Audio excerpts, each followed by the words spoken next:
Okay, the steak has come off the grill and has now properly rested.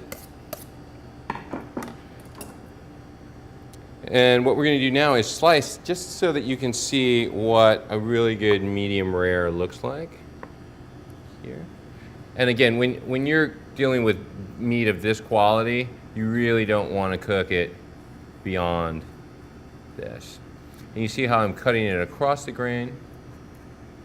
And I'll show you what medium rare looks like here.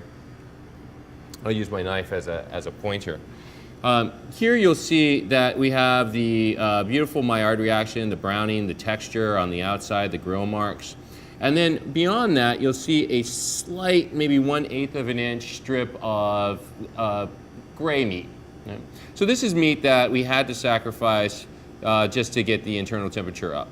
And then you'll see that it migrates down to kind of a pink color here in this range of about 1/4 of an inch deep. And then that same succession starts on the other side, of course.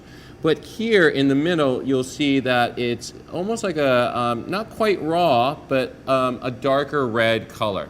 And you'll see that it is extremely juicy. You'll see that it glistens when you cut it. It should be completely glistening. It should not be dry or stressed in any way. Okay. Now, I understand that some people, prefer medium, and that's fine. Just leave it on the grill for about another two to 3 minutes. Okay. But again, when you're dealing with this full-blood American Wagyu, I think this is the way to go.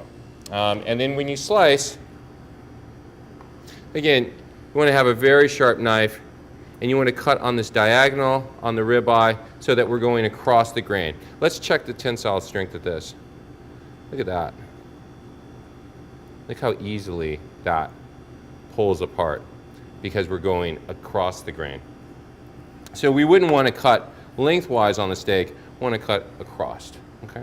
That's going to make it even more palatable. That's just beautiful.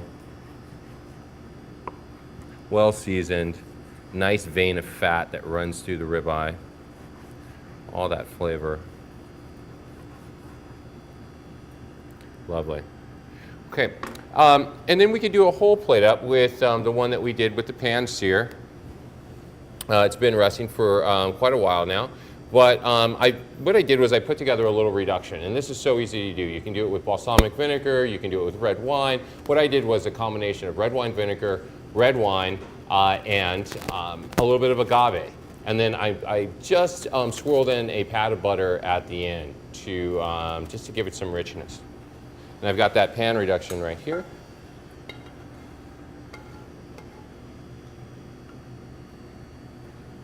Look at that beautiful color. I'll just nappe the plate. This is dynamite and really easy to do.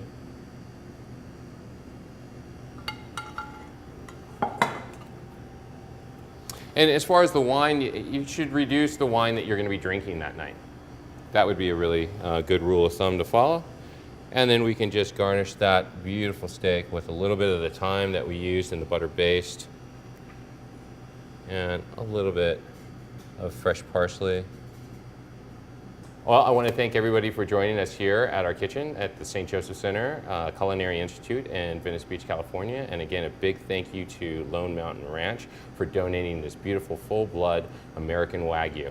I hope that you've learned a little bit about fabricating and cooking in either the butter based or on the grill. Remember, allow your steaks to rest, and try a little wine reduction for a beautiful presentation and a little extra flavor.